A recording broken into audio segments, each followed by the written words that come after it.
ichdingizmi? Ichdimku, man 3 oylikni oldim-ku, yaqindan beri boshlab keldi. Hozir men asab tukuni bilan mana gormonal nasosini ichibman-da. Hali ozdiradigan hali ichmadim.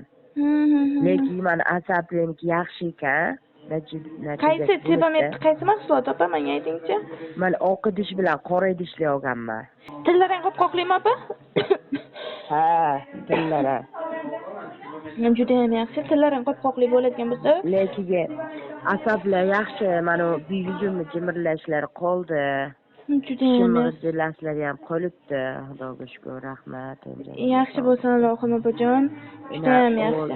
Mana asabdan ham jimirkandursiz deyishdi-ku. Ha. Tushunardim. Juda ham yaxshi opajon. Ha, opajon. Effekt ko'rgan bo'lsangiz yaxshi opa. Keyin yana ham aytmoqchi bo'lganim o'sha rejimlarini bir xil qiling, soatlari o'zgarmasin. Soatlari o'zgaradigan bo'lsa, effekt ko'rishingiz foiz pasayib ketadi.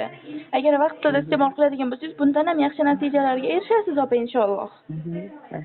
Ha, juda ham yaxshi. Saqlanib qilib qo'ying, agar savollaringiz bo'ladigan bo'lsa opajon, qo'ng'iroq qilaverasiz. Kim bilan bog'lana olsangiz.